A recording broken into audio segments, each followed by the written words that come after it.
अस्सलाम वालेकुम students.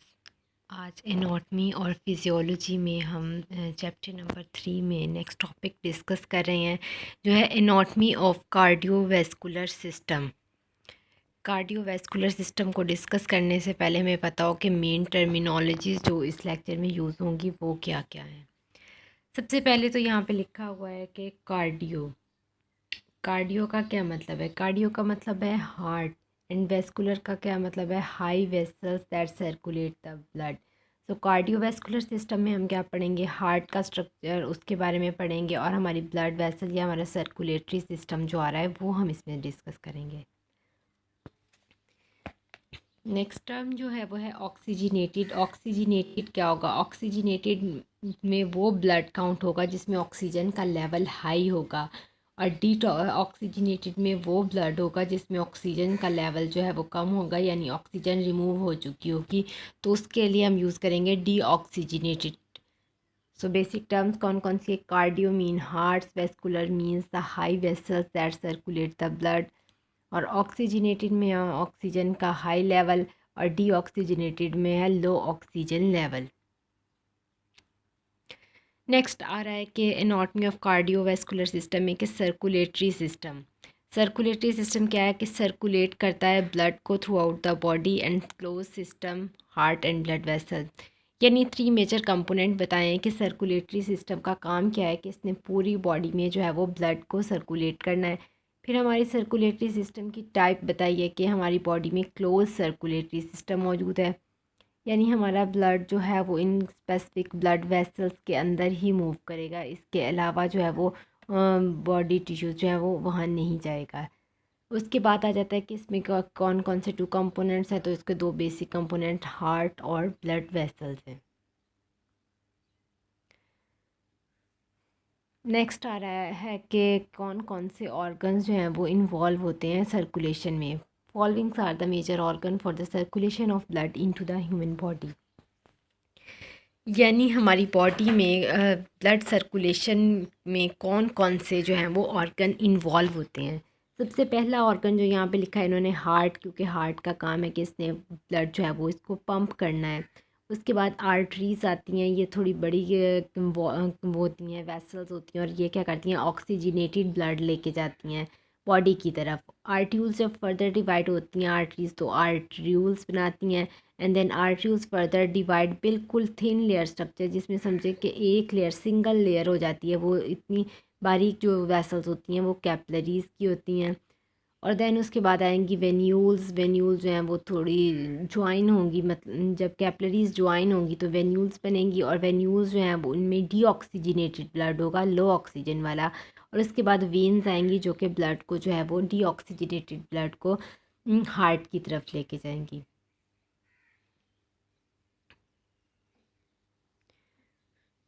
Next बात करें हार्ट की, सबसे मेन ऑर्गन जो है हमारे कार्डियोवैस्कुलर सिस्टम या सर्कुलेटरी सिस्टम का। तो सबसे पहले इसका साइज़ बनाए, it is approximately the size of your fist. Size of your यानी हमारी बंद मुट्ठी का जो साइज़ है ना उसके इक्वल होगा हमारे हार्ट का साइज़। और लोकेशन की बात करें तो ये है सुपीरियर सरफेस ऑफ डायफ्राम, मतलब हमारी ये जो थोरैसिक रीजन है, या ये जो हमारा एक डायफ्राम है जो हमने पढ़ा था, उसके लंग्स में भी पढ़ा था कि सपोर्ट करने के लिए होता है। तो सुपीरियर सरफेस यानी डायफ्राम के ऊपर की तरफ ऊपर मौजूद है।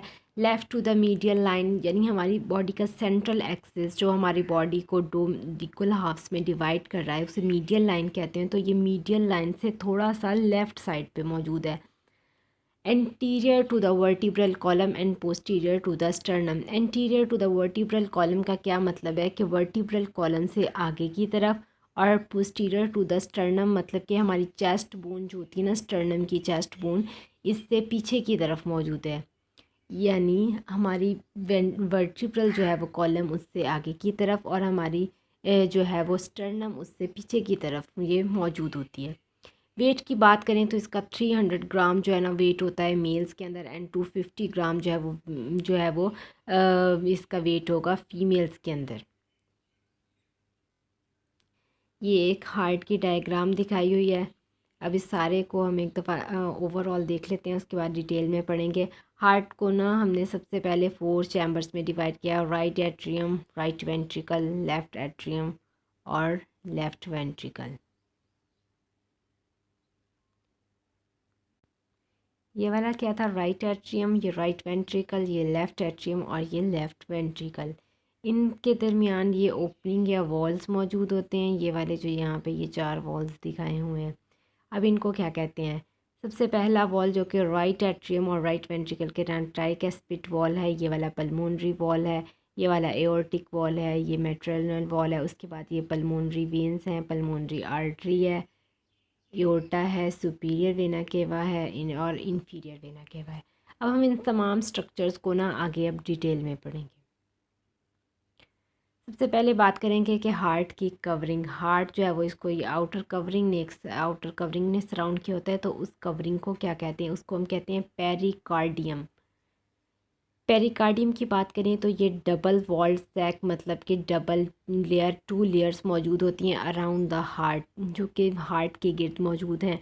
और किन किन चीज़ों पर कंपोज होंगी, अ सुपरफिशियल फाइब्रस पेरिकार्डियम, सबसे पहले ऊपर वाला फाइब्रस पेरिकार्डियम जो है वो मौजूद होगा।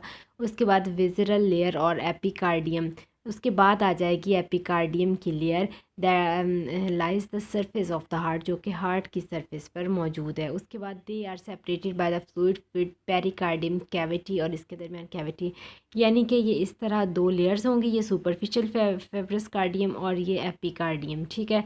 और इन दोनों के दरमियान ये वाली जो कैविटी होगी जिसे पेरिकार्डियल कैविटी कहते हैं। फंक्शन क्या है पेरिकार्डियम के, सबसे पहला फंक्शन है कि protect and anchor the heart. उसके बाद दूसरा फंक्शन है prevent the over filling of the heart with blood, मतलब कि हार्ट जो है वो उसको जो है वो ओवर फिल नहीं करना चाहता, यानी कि नहीं उसका साइज़ नहीं इंक्रीज़ करता। Allow for the heart to work in relatively friction free environment, और इसको प्रोटेक्शन, ये लुब्रिकेशन प्रोवाइड कर रहा है कि हार्ट को अपने वर्क करने में कोई भी फ्रिक्शन या रुकावट का सामना ना हो। सो ये दिखाया हुआ है कि ये वाली जो आउटर कवरिंग इसको कह रहे हैं, इसको पेरिकार्डियम कहते हैं। उसके बाद ये वाला रेड वाला स्ट्रक्चर जो है वो मायोकार्डियम का है। अब पेरिकार्डियम को फर्दर आगे देखें तो सबसे पहले वाली ये वाली जो लेयर है ये है फाइब्रस पेरिकार्डियम। उसके बाद है partial layer of serous superior cardium, और उसके बाद है पेरिकार्डियल कैविटी, मतलब ये वाली जो कैविटी है। और उसके बाद ये वाला जो है वो हार्ट की वॉल का फर्दर स्ट्रक्चर है, जिसमें विज़रल लेयर आ जाती है, पेरिकार्डियम, एपिकार्डियम, मायोकार्डियम, एंडोकार्डियम, और ये हार्ट का चैम्बर स्टार्ट हो जाता है। नेक्स्ट आ रहा है कि हार्ट की कवरिंग कौन कौन सी है। सबसे पहले अब हमने पढ़ा था कि क्या उसको पेरिकार्डियम ने सराउंड किया, तो अब पेरिकार्डियम को भी फर्दर 3 में टर्न किया है, एपिकार्डियम, मायोकार्डियम एंड एंडोकार्डियम। अब एपिकार्डियम कौन सी है, आउटर कवरिंग है, मायोकार्डियम जो है वो मिडल मस्कुलर लेयर है, और एंडोकार्डियम जो है वो इनर लेयर है। कैसे, जैसे यहाँ पे दिखाया हुआ है कि ये वाली जो है वो यहाँ पे जो मौजूद है ये एपिकार्डियम की लेयर है। उसके बाद ये वाली मायोकार्डियम की मस्कुलर लेयर है, और उसके बाद ये एंडोकार्डियम यानी इनर लेयर मौजूद है।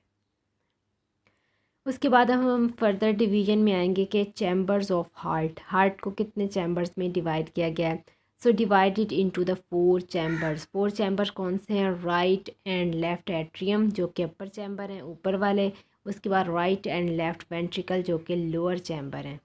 कहाँ पे दिखाए हुए हैं, जैसा कि ये हार्ट का ये वाला पार्ट जो ये वाला है ये राइट एट्रियम है, और ये जो है वो राइट वेंट्रिकल है। ये वाला लेफ़्ट एट्रियम है और ये वाला लेफ़्ट वेंट्रिकल है, यानी कि ये इसके 4 जो है वो चैम्बर दिखाए हुए हैं।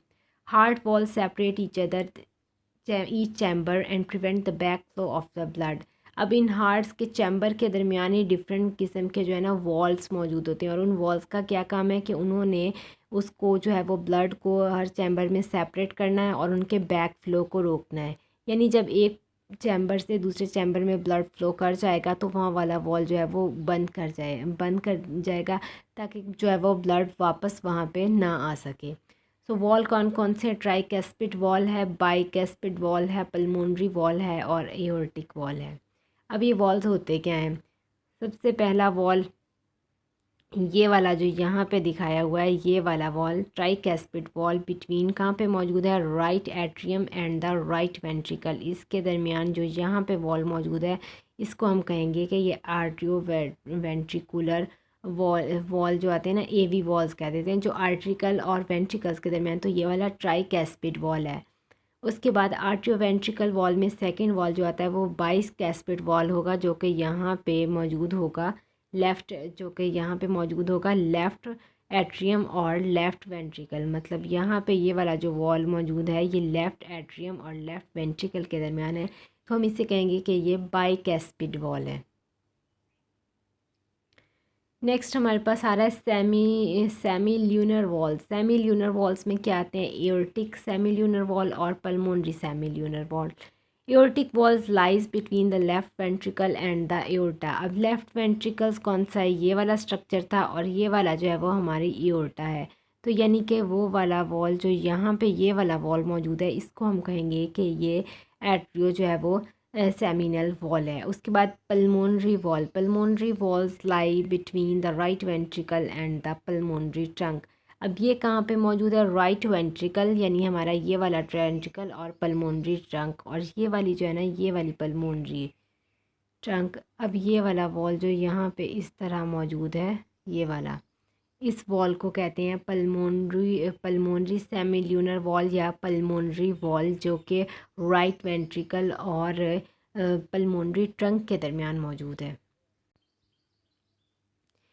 ये यहाँ पे क्लियर करके दिखाया हुआ है कि राइट एट्रियम है, right ventricle, left atrium, left ventricle, ये वाला वॉल जो इनके दरमियान मौजूद है इसको हम ट्राइकैस्पिड वॉल कहेंगे, जो कि राइट एट्रियम और राइट वेंट्रिकल के दरमियान, जबकि लेफ़्ट एट्रियम और लेफ़्ट वेंट्रिकल के दरमियान जो वॉल है हम उसे कहेंगे बाइकैस्पिड वॉल। उसके बाद वो वॉल जो राइट एट्रियम और पल्मोनरी आर्टरी के दरमियान मौजूद है इसे हम पल्मोनरी वॉल कहेंगे, और वो वाला वॉल जो लेफ़्ट वेंट्रिकल और एओर्टा के दरमियान मौजूद है उसे हम एओर्टिक वॉल कहेंगे। नेक्स्ट अब बताना है कि एओर्टा क्या है। The aorta is the largest artery into the human body. Human body की सबसे लार्जेस्ट आर्टरी, सबसे वाइड जो आर्टरी है वो एओर्टा है। कहाँ से ओरिजिनेट हो रही है, लेफ़्ट वेंट्रिकल से। कहाँ से ओरिजिनेट हो रही है, ये देखें ये लेफ़्ट वेंट्रिकल से ओरिजिनेट हो रही है, and to the heart and extended down to the abdomen where it divide into the two small artery। उसके बाद ये नीचे फर्दर डिवाइड होकर टू स्मॉल आर्टरीज में डिवाइड होगी। Arteries distribute the oxygenated blood all part of the body, और artery का काम क्या है, ऑक्सीजनेटेड ब्लड लेके जाना। एओर्टा जो है वो क्या है, लेफ़्ट वेंट्रिकल से स्टार्ट हो रही है और नीचे फर्दर आगे डिवाइड हो जाती है, और डिवाइड होकर ये बॉडी के तमाम पार्ट्स पर ऑक्सीजनेटेड ब्लड जो है वो प्रोवाइड करेगी। एओर्टा के बाद नेक्स्ट आ रही हैं आर्टरीज़। क्या होती हैं ये, इस डायग्राम में ये जो रेड कलर की दिखाई हुई है ये क्या है, आर्टरीज़ हैं। अब आर्टरीज़ क्या है, मस्कुलर यानी मसल्स की बनी हुई है, थिक स्ट्रक्चर के लिहाज से देखा जाए तो थोड़ी सी थिक है, मतलब लेयर्स जो हैं वो इसकी ज़्यादा होंगी। इलास्टिक ब्लड वेसल, इलास्टिक का क्या मतलब एबिलिटी है इसमें इस बात की कि अगर प्रेशर ज़्यादा हो तो अपने डायग्राम को इसका डायफ्राम है उसको ज़्यादा, उसको जो है वो कम कर सकती हैं या ज़्यादा कर सकती हैं। फंक्शन में क्या करती हैं, कैरी करती हैं ऑक्सीजनेटेड ब्लड को away from to the heart. मतलब इन्होंने हम जो ब्लड है ना वो हार्ट से बॉडी पार्ट की तरफ लेके जाना है और ऑर्गन्स और टिश्यू तक, और ताकि उन्हें जो है वो ऑक्सीजन प्रोवाइड करे। Except for the pulmonary artery, सिवाय पल्मोनरी आर्टरी के। पल्मोनरी आर्टरी के पास जो होता है ऑक्सीजनेटेड ब्लड नहीं होता, ठीक है। पल्मोनरी आर्टरी ने जो है ना वो ब्लड जो होता है डीऑक्सीजनेटेड ब्लड वो लंग्स तक लेके जाना होता है।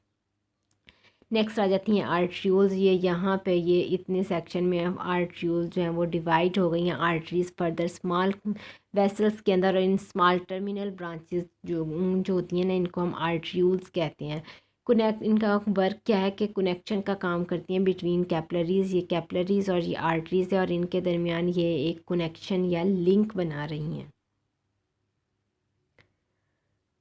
नेक्स्ट आता है कि कैपलरीज़ क्या है। अब कैपलरीज़ क्या है, फर्दर ये वाला पोर्शन जो ये वाला इतना पोर्शन दिखाया हुआ है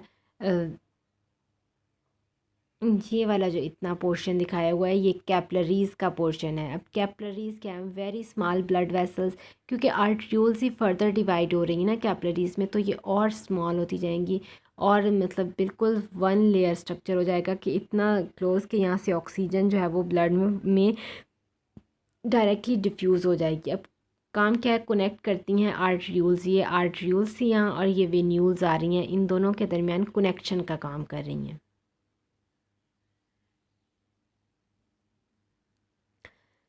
फर्दर आ जाएंगे हमारे पास वेन्यूल्स। अब यहाँ तक का सेक्शन हमने पढ़ लिया, लेकिन ये वाला जो इतना हिस्सा आ रहा है ये वाला पोर्शन ये आ जाता है वेन्यूल्स का। वेन्यूल्स क्या है, वेन्यूल्स भी स्मॉल वेन्स हैं, मस्कुलर होंगी, ये भी इलास्टिक होंगी। क्या काम करती हैं, कनेक्ट करती हैं कैपिलरीज़ को लार्ज वेन। अब ये वाला स्ट्रक्चर वेन का है और ये वाली कैपिलरीज़ हैं, इन दोनों के दरमियान जो कनेक्शन का काम है वो किनका है, वेन्यूल्स का काम है। उसके बाद मेन ये वाला जो है वो वेन्स का स्ट्रक्चर आ जाता है। तो वेन्स का क्या काम करते हैं, they are thin walled vessels. Arteries का हमने पढ़ा था थिक वॉल, लेकिन ये जो है वो वेन्यूल्स जो हैं ये थिन वॉल्स हैं। फंक्शन क्या है इनका, कैरी करना है डीऑक्सीजनेटेड ब्लड को हार्ट की तरफ बॉडी सेल्स और टिश्यू ऑर्गन से और क्या है, accept pulmonary veins. Pulmonary veins के अलावा बाकी तमाम वेन्स जो होती हैं वो डीऑक्सीजनेटेड ब्लड, लेस ऑक्सीजनेटेड यानी वो ब्लड जो डिफ्यूजन के बाद, ऑक्सीजन की डिफ्यूजन के बाद हमारी बॉडी में रह गया है, जिनमें हाई कंसनट्रेशन कार्बन डाइऑक्साइड और दूसरी गैसेस की है। जो डीऑक्सीजनेटेड ब्लड है उसको जो है वह वापस हार्ट की तरफ लेके आना है, वो काम जो है वो वेन्स का है, वेन्यूल्स वेन्स का है। ठीक, सो क्या है, थिन वॉल्स हैं और कैरी करती हैं डीऑक्सीजनेटेड ब्लड को toward the heart from the body cells और टिश्यू। और एक बात जो उन्होंने और लिखी है कि सिवाय पल्मोनरी वेन्स के और कोई भी जो आर्टरी है ना वो ऐसी नहीं है कि वो डीऑक्सीजनेटेड ब्लड लेके आए। तो ये इतना ही था कि हमारा जो है वो हार्ट कितने हमारा कार्डियोवैस्कुलर सिस्टम किन किन ऑर्गन से मिलकर बना होता है और वो ऑर्गन किस तरह अरेंज होंगे एक दूसरे के साथ। सो ये तमाम सारा कुछ जो है ना वो आज के लेक्चर में हमने देखा है। थैंक्स।